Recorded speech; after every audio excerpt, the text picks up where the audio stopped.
Hello and welcome back to Seaside Garage and the Ascona project. I finished up all the rust work. I also finished up the rear brakes. If you watched the previous video, I mentioned that it failed on the rear brakes. They were braking uneven. It turns out that one of the cylinders was actually stuck on one of the pistons. And it's a bit of a puzzle for me because I did check that. So I have a feeling that either it got stuck, or I just forgot to check that one. I don't really know. But it was stuck and could be freed up, but it was leaking also. So I just did what was reasonable and changed the cylinders on both sides, and I bled them, so they should be ready to go now. Then there is a positioning light I need to change. I need to put the interior back in. I need to make sure that the windscreen washer is working, and then it should be MOT ready. Let me show you what I have done. In the previous video you watched me do most of the work on this side. I almost finished that one up. I have done the same on the other side, and as you can see, it's painted black with very thick and nice paint in there. It is very solid. I'm very happy with the repair, and it will definitely last for a long time.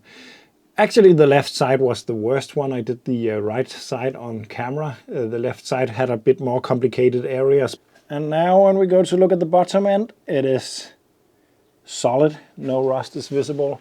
And there's actually a material behind that big hole. Before there was nothing behind that. On both sides the screwdriver just poked almost all the way up to the carpet. Not entirely, but through two plates, and then the last one was still there. But yeah, now it's fixed, and it's that's nice. And of course a brake cylinder on the other side also. So now the brakes should be working perfect. And yeah, now I know, when checking old Opels from this area, to check this area. Some of you might know I have an Opel Kadett standing around also, and I have not checked this area, and that car is really rotten, so I guess this area is very bad on that one also. On this one, the car was looking very good, and it is in good condition pretty much all over, except right there. So that's really a common area. But now it's a solid and weatherproof and ready to go for a long time.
So the interior is back in, and there is only a couple of things more that I would like to do before going back to the MOT and hopefully getting the number plates for the Opel Ascona.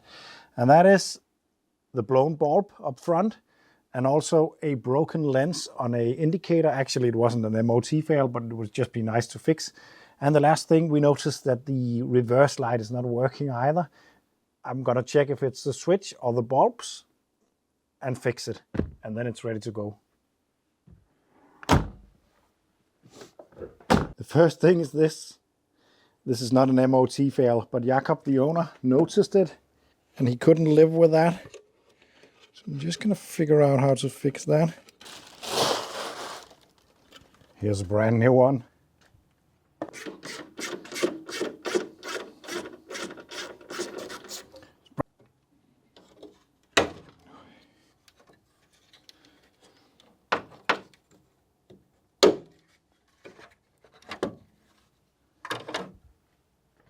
Just want to show you, take a look at the edge down here. It's like a brand new car. It's amazing.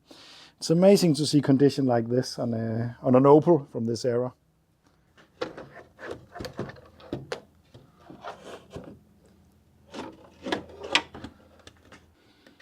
There's a clip right there. And the clip right there. Should come off like that. Off we go. New one and new one in like that, and the clip,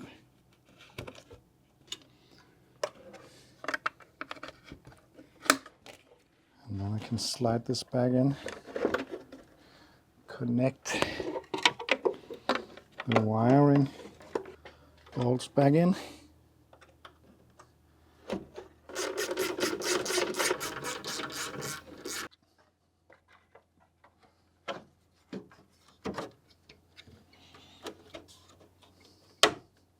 There we go.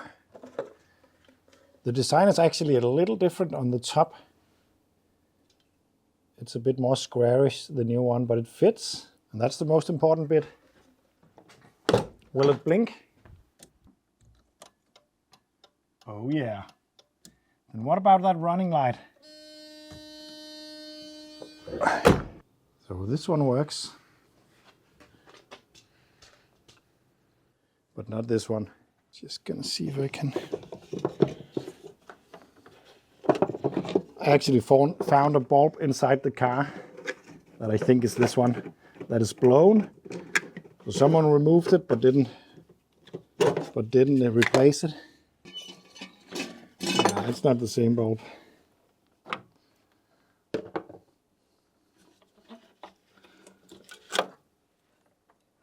It's a surprisingly small one.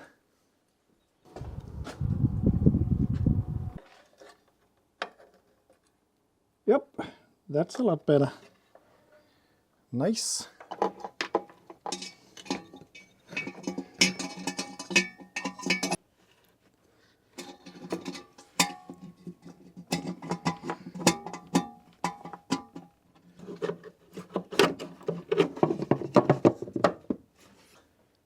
Very nice. And then it's the reverse light, because ignition on and reverse gear engaged, it should switch on both of the rear lights, this and the one on the other side. It's a special feature from Opel apparently to have two of them, but none of them are working.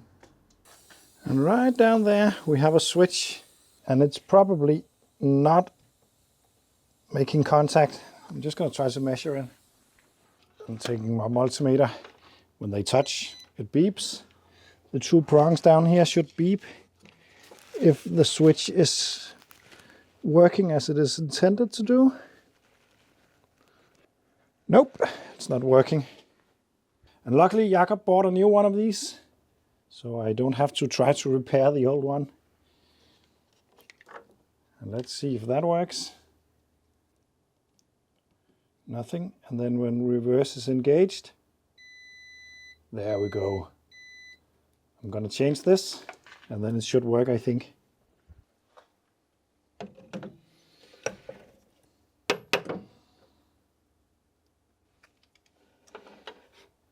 Let's just for fun check the old one.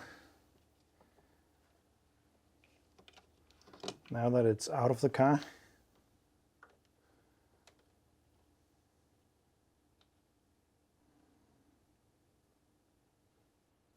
Nope, it's completely dead. So I'm going to install the new one.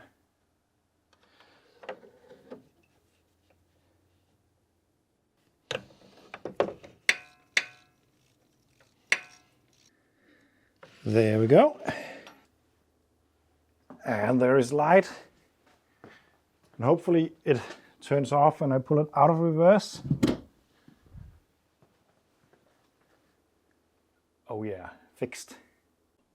Next up, the windscreen washer is not really working right.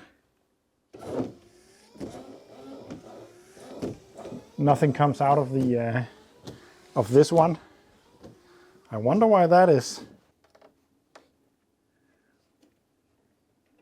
I'm just gonna give it a careful blast with some pressurized air, not too much though. Yeah, there we go. So let's try to reattach that. There we go. Oh yeah, it works just perfect. So this is it. All that needed to be fixed is fixed for the MOT, and even more than that.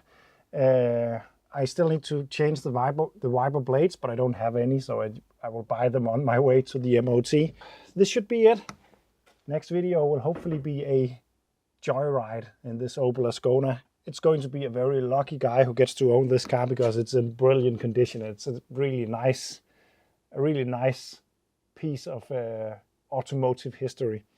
Thanks for watching. Don't forget you can support me. There's a Patreon link down below and you can become a channel member.